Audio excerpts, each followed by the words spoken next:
Assalamualaikum warahmatullahi wabarakatuh. Yang saya hormati Bapak Ahmad Fauzan selaku dosen pengampu.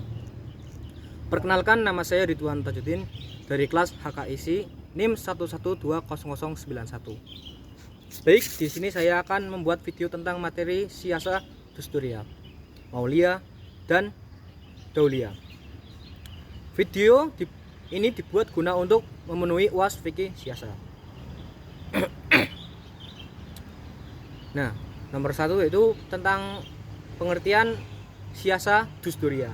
Siasa dusturia merupakan bagian fikih siasa yang membahas masalah perundang-undangan negara. Dalam ini dibahas antara lain.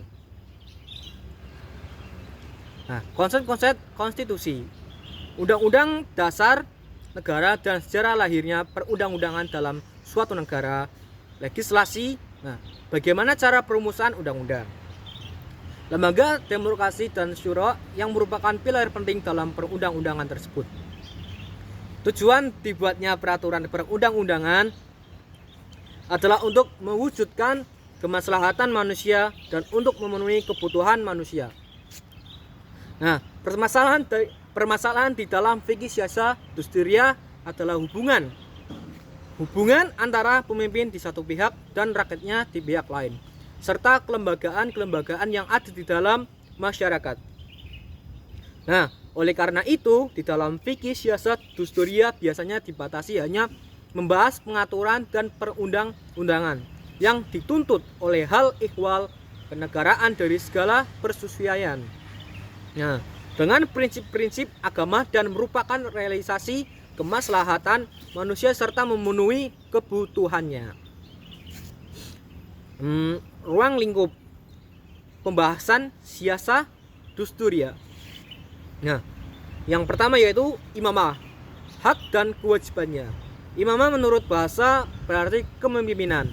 Nah, imamah yang memiliki arti pemimpin, laksana, ketua yang memimpin bawahannya. Nah, imamah sering juga disebut khalifah, yaitu penguasa atau pemimpin serta tertinggi rakyatnya. Lah, adapun tugas-tugas dari seorang imamah yaitu melindungi atau menjaga keutuhan agama, menerapkan hukum pada para pihak yang berkara atau dalam masalah ini yaitu masalah perdata. Nah, melindungi wilayah negara dan tempat suci, menegakkan supremisasi hukum pidana atau hudud. Nah, melindungi daerah perbatasan dengan benteng yang kokoh memerangi para penentang Islam.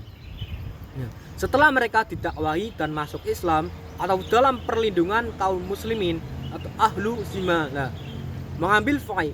Nah, fai ini yaitu harta yang diperoleh kaum muslimin tanpa peperangan. Nah, dan sedekah sesuai dengan kewajiban syariat. Menentukan gaji dan apa saja yang diperlukan dalam kas negara tanpa berlebihan. Mengangkat orang-orang berarti dalam tugas-tugas kenegaraannya. Nah, misalnya orang yang jujur yang mengurusi keuangan, nah, terjun langsung untuk menangani berbagai persoalan, menginspeksi keadaan. Nah, imam harus mundur dari imamah. Nah, karena dua hal, yaitu cacat dalam keadilan atau fisik. Nah, akibat adanya syahwat atau syubhat. Nah, cacat tubuh terbagi tiga, yaitu cacat panca indera, cacat organ tubuh, dan cacat tindakan. Nah, yang kedua, rakyat, kewajiban dan hak-haknya. Nah, adapun mengenai hak-hak rakyat. Nah, Abu Al-Ala Al-Maududi menyebutkan bahwa hak-hak rakyat itu adalah perlindungan terhadap hidupnya, nah, hartanya dan kehormatannya, perlindungan terhadap kebebasan pribadi. Kebebasan menyatakan pendapat dan berkeyakinan. Terjamin kebutuhan pokok hidupnya dengan tidak membedakan kelas dan kepercayaan. Nah, kewajiban dari rakyat untuk taat, membantu serta berperan dalam program-program yang digariskan untuk kemaslahatan bersama. Yang ketiga yaitu baiat. Nah, baiat atau mubaya'ah ini pengakuan mematuhi dan menaati imam yang dilakukan oleh al-ahal atau awal akde dan dilaksanakan sesuai pemusyawaratan. Nah, yang keempat yaitu waliul ahdi, sumber kekuasaan dan kriteria imam. Nah, imamah itu dapat terjadi dengan salah satu cara dari dua cara, yaitu pertama dengan pemilihan al-ahl wal aqd, dan kedua janji penyerahan kekuasaan. Nah, imam yang sebelumnya, cara kedua itulah yang dimaksud dengan waliul ahdi. Cara ini diperkenankan atas dasar Abu Bakar radhiyallahu an. Nah, menunjukkan Umar radhiyallahu an yang kemudian kaum muslimin menetapkan keimaman atau imamah.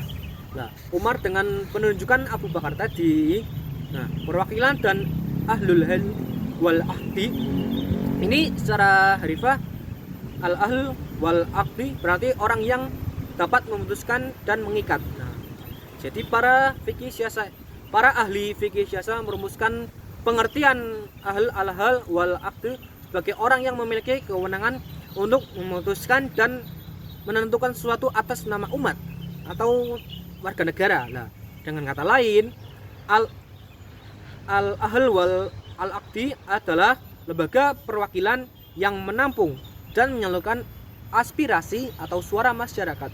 Nah, anggota al-ahl wal aqdi ini terdiri dari orang-orang yang berasal dari berbagai kalangan dan profesi. Nah, mereka lah yang antara lain menetapkan dan mengangkat kepala negara sebagai pemimpin pemerintahan, yang yaitu wazir. Nah, wazir itu ada dua macam wazir, yaitu wazir dan wazir tafwil dan wazir tanfid. Nah, adapun perbedaan antara wazir tafwil dan wazir tanfid adalah wazir tafwil boleh ikut campur dalam peradilan. Nah, wazir tanfid tidak boleh. Nah, wazir tafwil boleh mengangkat gubernur dan pejabat-pejabat tinggi negara. Nah, wazir tanfid tidak boleh. Wazir tafwil dapat menjadi panglima tertinggi dan mengumumkan perang. Nah, wazir tanfid tidak mempunyai kekuasaan seperti itu. Wazir tafwil mempunyai wewenang untuk menguasai harta negara dan mengeluarkan dari baitul mal. Wazir tanfid tidak mempunyai wewenang. Nah, wewenangan seperti itu, yaitu perbedaannya. Nah, dari perbedaan tugas tersebut mengakibatkan beda di dalam persyaratan bagi wazir tafwil dan wazir tanfid. Nah, perbedaan tersebut adalah wazir tafwil haruslah orang yang beragama Islam, wajib Islam lah. Wazir tanfid dapat non-muslim. Nah, tahu tentang hukum Islam disyaratkan untuk wazir tanfid saja. Nah, tahu tentang strategi dan taktik perang dan tahu cara mengurus keuangan negara menjadi persyaratan untuk wazir tafwil dan tidak jadi syarat untuk wazir tanfid. Nah, pembagian siasa yang kedua yaitu pembagian siasa dusriyah. Yang pertama al-sultah al-tasyriyah lah, itu al-sultah al-tasyriyah merupakan kekuasaan legislatif, yaitu kekuasaan pemerintah Islam dalam membuat dan menetapkan hukum. Nah, yang kedua al-sultah al-tanfidiyah lah. Al-sultah al-tanfidiyah merupakan kekuasaan eksekutif yang meliputi persoalan imamah, bai'ah, wizara dan waliul ahdi. Al-sultah al-qadhiyah merupakan kekuasaan yudikatif yang mempunyai hubungan dengan tugas dan wewenang peradilan untuk menyelesaikan perkara-perkara baik. Nah, perkara-perkara baik dalam permasalahan perdata maupun pidana. Nah, dan juga terkait dengan sengketa keadministrasian yang berhubungan dengan negara, yakni persoalan-persoalan yang menentukan sah tidaknya undang-undang untuk diundangkan yang sebelumnya sudah diuji dalam pokok materi. Nah, konstitusi suatu negara, sumber hukum siasa dusriyah. Yang pertama yaitu Al-Quran, Sunnah Rasul, Ijma, dan Qiyas. Adat kebiasaan suatu bangsa yang tidak bertentangan dengan prinsip-prinsip Al-Quran dan hadis. Nah, yaitu tentang legislasi dalam siasat dusriyah. Nah, dalam kajian siasat dusriyah, legislasi merupakan kekuasaan pemerintahan Islam dalam membuat dan menetapkan hukum yang akan diberlakukan, yang dilaksanakan oleh masyarakatnya berdasarkan ketentuan yang telah diturunkan Allah Subhanahu wa taala dalam syariat Islam. Nah, pada masa Nabi Muhammad SAW, otoritas yang membuat tasyri' hukum adalah Allah. Nah, Allah menurunkan ayat-ayat Al-Quran secara bertahap selama lebih kurang 23 tahun. Nah, legislasi besar-besaran dilakukan pada masa pemerintahan Utsmani.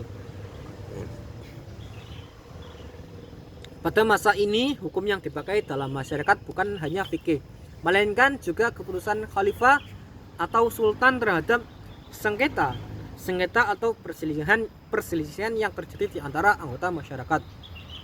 Selain itu, ada juga keputusan yang diambil dalam rapat majelis legislatif sebagai al-sultah al-tasyriyah dan disetujui oleh khalifah. Nah, bentuk pertama disebut idarah saniyah, sedangkan yang kedua dinamakan dengan qanun. Puncak kemajuan qanun ini terjadi pada masa Khalifah Sulaiman. Nah, yang itu saja untuk materi pertama. Yang materi kedua yaitu tentang pengertian siasa dauliyah. Secara etimologi adalah mengatur, mengendalikan, atau membuat keputusan. Sedangkan secara istilah menurut Ibnu Aqil yang dikutip Ibnu Al-Qayyim bahwa siasa adalah segala perbuatan yang membawa manusia lebih dekat kepada kemaslahatan dan lebih jauh dari kemafasadatan. Nah, dauliyah secara etimologi berasal dari kata dalla yadullu daulah, itu negara, kerajaan dan kekuasaan yang memiliki ragam makna, yaitu hubungan antar negara, kedaulatan, kekuasaan dan kewenangan. Makna kata dauliyah yang relevan dengan kajian ilmu hubungan internasional dalam Islam adalah hubungan antar negara. Nah, siasa dauliyah adalah ilmu yang mengatur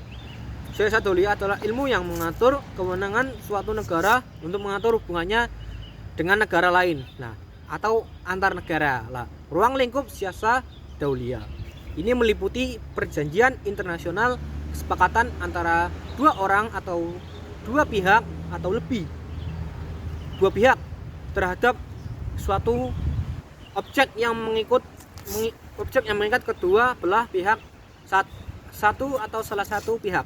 Nah, perlakuan terhadap tawanan dengan baik dan kasih sayang. Nah, mereka hanya dapat membunuh tawanan perang dalam alternatif yang dipilih berdasarkan tingkat biaya dan kualitas kesehatan yang dilakukan mereka terhadap umat Islam. Nah, kewajiban hak suatu negara terhadap negara lain, ekstradisi merupakan suatu proses di mana suatu negara yang menyerahkan atas permintaannya negara lainnya pemberian suaka politik dan keamanan, yaitu perlindungan yang diberikan oleh suatu negara kepada orang asing terlihat perkara atau kejahatan politik di negara lain atau negara asal pemohon. Nah, untuk penentuan situasi damai atau perang, selain kewajiban suatu negara terhadap negara lain, yakni tentang menghormati hak-hak negara lain yang bertetangga dengan negara yang ditempati. Nah, dan mengadakan perjanjian internasional. Asas-asas hubungan internasional dalam Islam, yaitu ruang lingkup siasa dauliyah, antara lain asas kemanunggalaan manusia, bahwa umat manusia merupakan satu kesatuan manusia karena sama-sama makhluk Allah Subhanahu wa taala. Lah, itu asas persamaan, bahwa setiap bangsa di dunia harus menempatkan bangsa lain sebagai pemilik derajat yang sama, asas keadilan, menghendaki agar setiap bangsa ditempatkan pada kedudukannya. Nah, tidak dilanggar hak-haknya. Asas musyawarah mengajarkan bahwa kesepakatan semua dalam suatu perjanjian merupakan hasil dari berbagai keinginan yang telah disepakati oleh kedua pihak. Nah, itu asas tentang asas kebebasan merupakan kewenangan dari para pihak yang terlibat kerjasama untuk melakukan perbuatan apapun yang tidak merugikan pihak lain. Asas kehormatan manusia menghendaki agar satu bangsa tidak merendahkan bangsa lainnya. Asas toleransi menghendaki agar setiap perjanjian memuat kesepakatan untuk saling menghargai perbedaan kekurangan dan kelebihan tiap-tiap peserta perjanjian. Asas kerjasama, yaitu bahwa sebuah perjanjian internasional harus ada kesepakatan antara para pihak yang terlibat dalam perjanjian, harus berkontribusi secara fisik. Nah, pembagian konsepsi siasa dolia, yaitu teori hubungan internasional saat damai. Nah, perang tidak dilakukan kecuali dalam keadaan darurat. Nah, orang yang tidak ikut berperang tidak boleh diperlakukan sebagai musuh. Nah, segera menghentikan perang apabila salah satu pihak cenderung pada damai, memperlakukan tawanan perang dengan cara manusiawi. Lah, hubungan internasional saat perang. Aturan yang harus dipatuhi yaitu pengumuman perang, itu yang pertama ya. Yang kedua, perang yang diizinkan menurut Islam adalah perang untuk menahan serangan musuh, atau melindungi keamanan dakwah. Nah, aturan dan etika perang meliputi yaitu dilarang membunuh anak-anak kecil, yang terus membunuh wanita-wanita yang tidak ikut perang serta memperkosanya, membunuh orang yang sudah tua yang tidak ikut perang, dan aturan lainnya. Nah, dasar-dasar siasa dolia, dasar-dasar yang dijadikan landasan para ulama dalam siasa dolia antara lain yaitu kesatuan umat manusia atau disebut dengan al-adalah, keadilan, al-musawah, persamaan, terus karomah insaniah, kehormatan manusia, tasamu, toleransi, kerjasama kemanusiaan, kebebasan, kemerdekaan, al-huriyah atau perlakuan moral yang baik, al-akhlak al-karomah, akhlakul karomah. Yang terakhir yaitu tentang pengertian siasa malia. Nah, pengertian siasa malia secara etimologi adalah mengatur politik keuangan lah. Fikih siasa malia yang mengatur hak-hak orang miskin, mengatur sumber mata air atau irigasi dan perbankan lah. Hukum dan peraturan yang mengatur hubungan di antara orang kaya dan orang miskin lah, antara lain negara dan perorangan, sumber-sumber keuangan negara atau baitul mal dengan sebaiknya di dalam fikih siasa malia lah. Pengaturan difokuskan juga untuk kemaslahatan rakyat dengan rakyat. Nah, harta dan pemerintahan atau kekuasaan, ada beberapa sumber hukum siasa malia. Sumber siasa malia antara lain yaitu satu, Al-Quran, yaitu terdapat dalam surat Al-Hasyr ayat 11. Nah, contoh hadis yang bersangkutan dengan fikih siasa malia sebagai berikut yaitu, nah, orang yang bekerja untuk orang yang lemah dan orang yang miskin adalah seperti orang jihad di dalam Allah SWT. Salat dan puasa sepanjang masa, hadis riwayat Bukhari, Muslim dan Tirmidzi. Ruang lingkup fikih siasa malia adalah bagaimana cara kebijakan yang harus diambil untuk mengharmonisasikan antara orang kaya dengan orang miskin agar kesengajaan antara orang kaya dan miskin tidak semakin melebar. Islam itu telah menunjukkan bahwa kepedulian yang sangat tinggi oleh orang fakir atau miskin pada umumnya. Kebetulan ini yang seharusnya diperhatikan oleh para penguasa atau pemimpin agar masyarakat tidak mengalami kemiskinan lah, dan terbebas dari himpitan ekonomi, terbebas dari susahnya ekonomi lah. Terdapat beberapa sumber dan konsep keuangan negara. Nah, para ulama membuat konsepsinya dan membagi sesuatu dengan kegunaan dan sumber keuangan negara beragam macamnya. Nah, itu yang pertama, hak milik. Islam telah menetapkan adanya hak milik perseorangan terhadap harta kekayaan yang telah dihasilkan, tidak melanggar syara. Secara pemilik harta juga memiliki hak menafsukan hartanya dengan cara menjualnya, menyewakannya, mewasiatkannya, terus menggadaikannya atau memberikan sebagian dari hak-hak ahli waris. Yang kedua yaitu zakat. Zakat adalah jumlah harta yang tertentu yang diwajibkan Allah Subhanahu wa taala untuk memberikan kepada orang yang berhak menerimanya. Nah, zakat mulai diberlakukan diwajibkanlah tahun kedua Hijriah. Nah, zakat meliputi zakat mal, yaitu binatang ternak, emas dan perak, biji makanan yang mengenyangkan, buah-buahan, terus harta perniagaan lah. Zakat rikas dan zakat fitrah. Nah, ketiga, ghanimah merupakan harta yang berhasil dirampas dari orang-orang kafir melalui perperangan. Dalam firman Allah surat An-Anfal ayat 1, kewajiban dalam harta ghanimah untuk dibagi lima dan menyalurkan seperlimanya kepada kelompok yang telah disebutkan Allah dalam Al-Quran. Nah, dan sisanya dibagikan kepada anggota pasukan yang ikut perang. Nah, yang keempat yaitu jizyah. Hasbi as-Siddiqiyah mengistilahkan jizyah dengan pajak yang diwajibkan kepada semua orang non-muslim laki-laki, merdeka dan sudah dewasa. Nah, sehat dan kuat serta masih mampu bekerja. Yang kelima yaitu fa'i. Nah, tentang fa'i ini atau harta yang diperoleh tanpa pertempuran. Nah, dasar acunya ini ada terdapat firman Allah Subhanahu wa taala ketika pasca perang Bani Nadir dan pasca perang Badar. Nah, Baitul Mal. Yang ini yang keenam. Nah, Baitul Mal itu Al-Qur'an dan hadis yang mengatur secara langsung masalah Baitul Mal. Baitul Mal bertugas dalam mengawasi kekayaan negara, terutama pemasukan dan pengeluaran maupun untuk masalah pengeluarannya dan lain-lain. Ya. Terima kasih, mungkin hanya itu yang bisa saya sampaikan. Assalamualaikum warahmatullahi wabarakatuh.